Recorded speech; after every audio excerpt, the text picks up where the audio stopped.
Hey buddies, welcome to AmassGames. My name is Simon. Today I'm bringing out a setup, play and review for the game Tekhenu or Tekhenu, or however you wish to pronounce it. This is the third in the T-series of games. Of course, you may have seen my unboxing video, a little bit more of the history and about the theme of the game. Yes, I have mentioned already that I've played Sulkin, which I give a 9 out of 10 to, Teotihuacan, which is by Board and Dice, and NSKN, which was named prior to that, which came out second. I played online on BGA as well. And this again is the third one, the fourth one being Tawantinsuyu, which I will be doing a video for as well. So if you want to check out that, of course, please subscribe if you haven't already, hit the notification bell.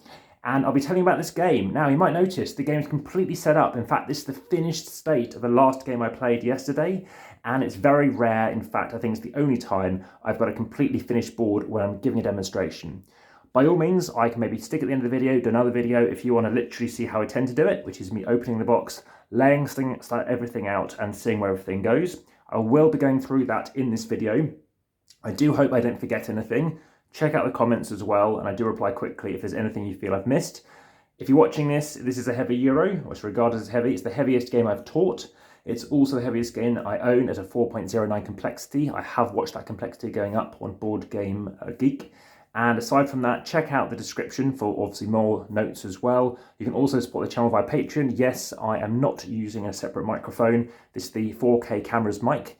So if you're wanting to have a better experience, if maybe you don't have a shadow effect, yes, there's a shadow going on in this, and I did even have one going on last night. You might want to, of course, support me via Patreon and, of course, share as well. Aside from that, please follow all the photographs over on Instagram, over 2,300 of those. There's also Facebook, where you can join the discussion. Really keen to increase my numbers there, over 100 currently following. And finally, follow through via Linktree. There are various giveaways and things like that, and that keeps changing. So check all that stuff out. So in this game, we are looking to get the most points. Yes, there is a theme.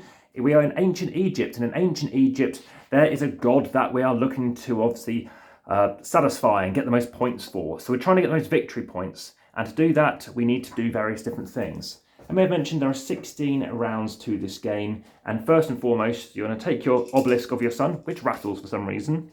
You're going to take this piece here, and you're going to put it in this way up. And you'll see where that goes. So to make sure that clicks in first.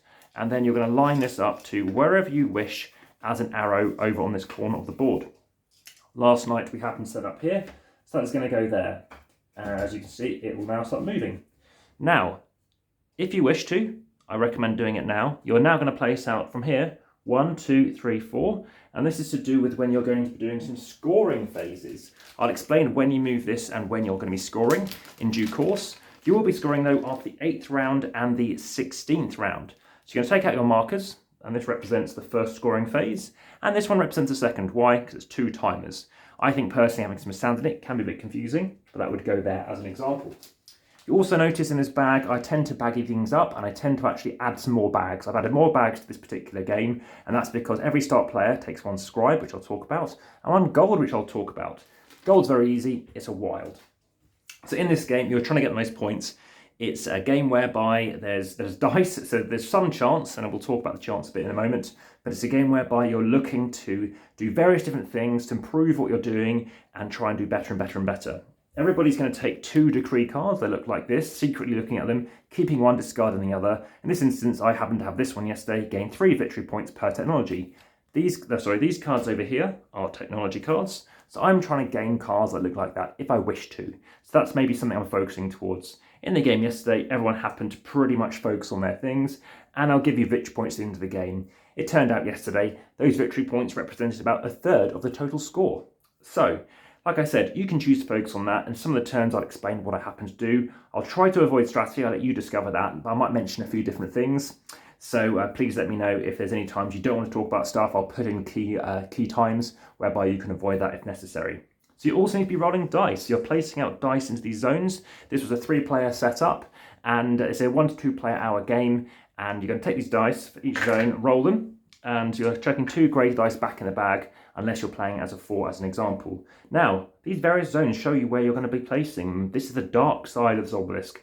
That's the light side, and these are the shaded-ish grey sides. So in the dark side, you're going to look, and it's going to tell you where you can place them. This is a pure die. So right now, because you're having a black die in a dark zone, it's pure.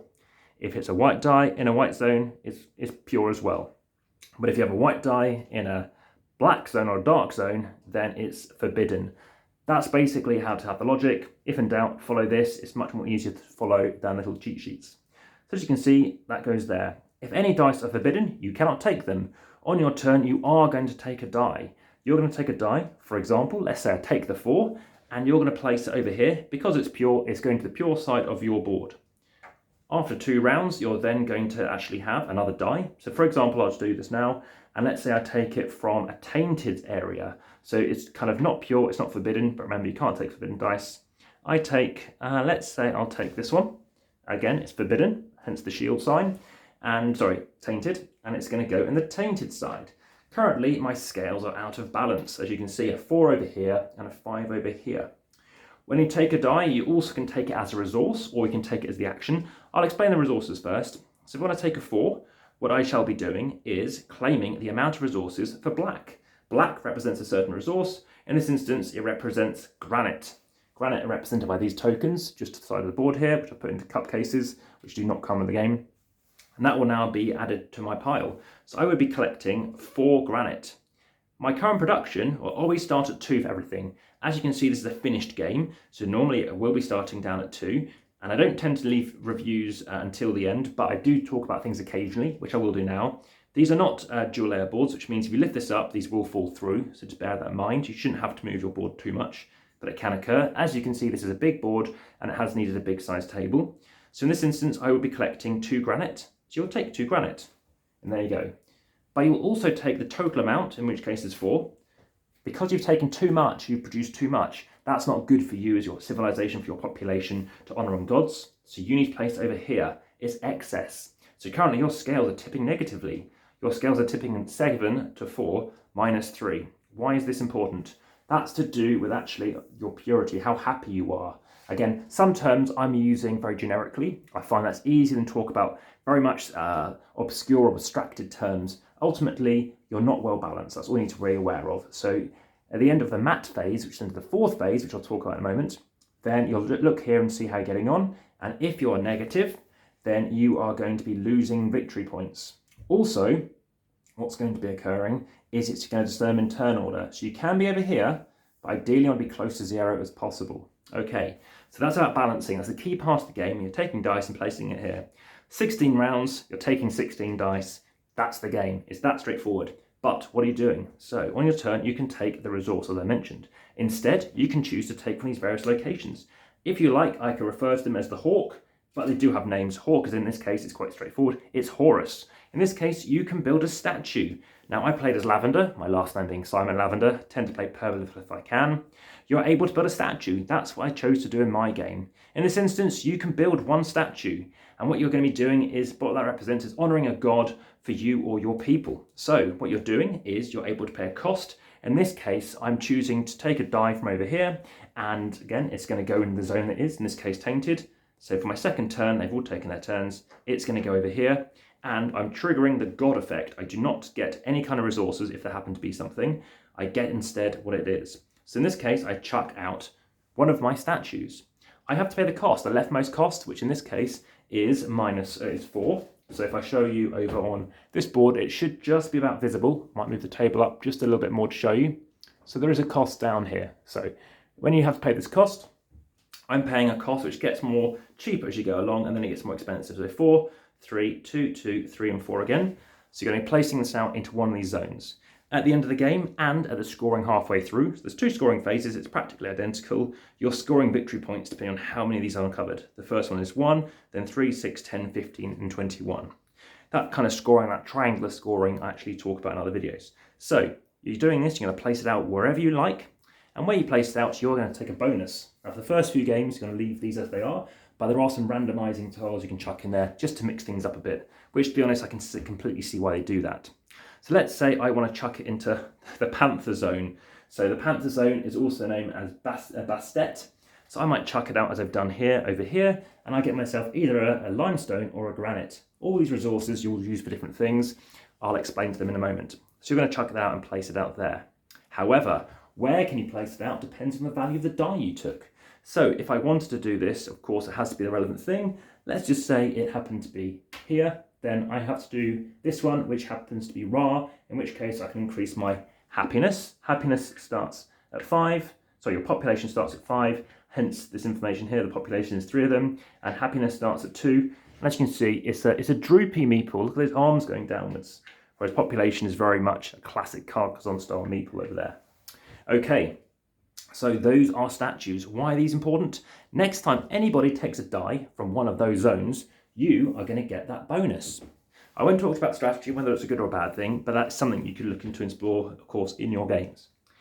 Next, move on to Ra. So if you're taking a die from the Ra zone, again, the die value indicates where you're taking it from, and you're able to score victory points. For example, 3, and then you can play something out. Sometimes there are costs associated with them, so you can see there's limestone and granite over here, and you're able to place it out over here. Where do you place it? Does it matter? Well, you can score yourself a victory point for placing in the corner. You can get a bonus if you happen to be taking, in this case, a dark zone background, if it happens to be dark over here, pardon for the hiccups there. And you can also score points for having adjacent to the respective colour. Now, as you can see, I didn't happen to go there much in my turn. If you want to know more about that, of course, there's more information I can provide for you. When you do that, everything shifts along. So you take that one, hence the arrows, they move across, and you take a new one out. Now, this isn't my first board and dice video, i.e. a video from these guys. I've been, who is it? I happen to have various other games. Ultimately, there's a playlist as well as 15 other videos you can check out and, of course, discover more by them, more by so many other publishers as well, and other designers, etc. There's about 42 different playlists you can check out. Let's move on to the next zone. So we've now got this kind of antelope-looking guy called Hathor. It allows you to construct buildings. So you do need to pay bread. So there's a cost for breads over here. So in a 3-player game, some of these places you can't do. But sometimes, in this instance, there happens to be a cost of 3 bread for a building. I happen to do this over here, so I happen to do something else to get 3 bread, and then I can place this out. Now, there are some things I haven't talked about, which are some starting cards. Starting cards include these cards here, and there are some other 7 cards representing starting cards in a 3-player game. Depending on the amount of players you are, there's some starting things you're going to start off with, and depending on the total value of those cards, it's going to indicate who is going to go first. The highest total value is who's going to go first. That's one thing I missed off, and that's because, obviously, being a completed game, that's packed away for the time being. Okay, so yes, you're then able to decide who the turn order. So this dictates turn order. Highest will be going first. You can gain faith. What faith symbol represents, the little feather guy, allows you to ultimately balance your dice. So currently, this is a value of 7, 8, 9 against 4. Well, now that's 5. So you're helping to balance it. So this can be handy to balance things. Instead, you could increase your population or your happiness. Over here, you can take a gold, which is a wild. So if you need to be chucking in just 1 bread, let's say, in this case you need 2, then that could be helpful if you've only got 1 bread. And over here, you're taking a scribe. Let's talk about scribes. So what scribes can do is they can change or modify a value of a die. You can increase or decrease a value by up to 2. 1 to 2 is allowed. So if your value is currently on a 2 and you've got a 4 over here, well, maybe you want to decrease that down to 2. Because firstly, it's not a big swing in balance, which maybe you thought you were after, and also you're not taking any excess, but you have to spend one of these. You can spend 2. If you're spending 2, it lets you take a die and basically trigger it to look as if it's from anywhere, and it allows you to go straight down here. It doesn't help in balancing. It's called the Anubis effect, so it's going down here. So Anubis action does not help balance dice. That's what that does. Moving back onto this zone over here. Oh, let's talk more about this. So when you place out a building, you're scoring victory points depending on what else is in that column, and also you're getting 1 of each of these resources. Just 1, not all of them. So you're taking 1 granite, 1 bread, 1 limestone, 1 papyrus, and 1 faith token. These, again, don't normally sit on the board, but there's so much stuff going on, I think it makes sense just to kind of show you them there. A little bit of art underneath there, there's nothing else going on. Also, quickly talk to you about the board itself, your individual boards. They could be a bit bigger to obviously have more space for your tokens, but equally that means that you don't have the variety and flexibility of where you're going to chuck the stuff out. So we're now moving back onto Bastet. We've talked briefly about this. You must spend 2 papyrus. When you do that, you're able to increase. This represents your die value. So if you happen to take, well, this one, it's worth a 5.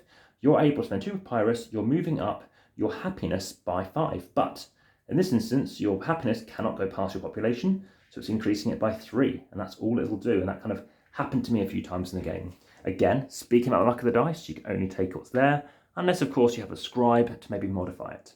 So that's what this does. When you do it, If the value is a 1 or a 2, gain 2 scribes. We talked about why you might want scribes. If your value is a 3 or 4, you gain 1 scribe. 5 or 6, you gain none. So obviously, as you can probably guess, you're increasing your population a lot, or not so much, but you have flexibility for other stuff. Moving on to Thoth. Thoth is what I did a lot last game. Obviously, you can tell by all these statues, perhaps. So in this instance, what I was doing is, because my victory condition was to try and get these cards, depending on where your happiness marker is, you're going to spend 1 papyrus, if you wish, to reset one of these zones, depending on where your guy's up to. As you can see, this represents like a beige colour. So that represents beige. When they move up, so let's say if you happen to be orange or something else, if you happen to be in this zone, you're able to pick from these cards. If you happen to be in the green zone, you're picking from up to these cards. And if you're in the blue zone, any cards are possible. When you lay out the cards initially, you're going to lay out blessing cards, representing like this, onto these zones, and tech cards onto this zone as well. These are done for the beige and the red zone, so you can kind of see what you want to try and leap up to getting. These cards are not laid out. They're laid out when you hit them, okay? So then suddenly you're laying out new cards. When you do take a card, you're going to replace them as well. So this is, like I said, this is Thoth. In this instance, if you happen to have a 1 or a 2, then you can take something from here, 1 card from the zone that you're in. And if you happen to have a 3 or a 4, you're spending 2 papyrus, you're taking 2 cards from the zone that you're in. So if I was up to here, up into the red zone, I can take from either of them, but both have to be from that section, okay? Again, for 3, if I'm in this zone, I have to take all those 3 cards, okay? Then, of course, you refill. Again, my objective was to get more of these cards, so that's what I was basically focusing on. So various cards, let's talk about blessings. Well, they can let you modify different things. For example, when taking a die, it can be set to any value. That's the kind of stuff you can do. These are all kind of random. It doesn't really matter. These aren't any more powerful up here than they would be. It's just a thing. The final sets of cards, though, are similar to the game Pendulum, whereby the kind of final victory kind of cards are higher up. So if you get higher up, you can start gaining victory points equal to, in this case, the total value of your pure dice. So that's something you can do. Okay, we haven't spoken about this zone over here, which happens to be our final zone to discuss, and that is the Osiris One. And this is to do with placing out your buildings. So when you place out a building, there's not really a cost in terms of taking it off your board. That's only happening at scoring, in which case you have to be paying bread because you've got people in your buildings. Also, the more you reveal, you can also be scoring victory points instead. And of course, that's something you might want to work towards. It's something we didn't really focus on last game. So obviously there's lots to discover. You could focus purely on the building strategy and then see how you fare, etc. So let's talk about over here buildings. If you want to place out a building, well, of course, it depends on the value. It has to be in that zone anyway. If it's a 1, it's going to go here. It allows you to increase your tech track, in this case for a papyrus. This one, of course, is bread, limestone and granite. And you can get other things. So if you want to, you can place out a statue over here instead of placing it on the board to take a gold, and a gold here as well. And there's some other places where you can take it from, including here, which has already been taken. At the beginning of the game, you're placing out 1 gold here, here, here, here, and here. As you can see, anything with a circle. Again, it's in 4K. Please zoom in if you need to. Now, when it gets onto the scoring, you are seeing who has the most up here in these individual columns, scoring 4 times.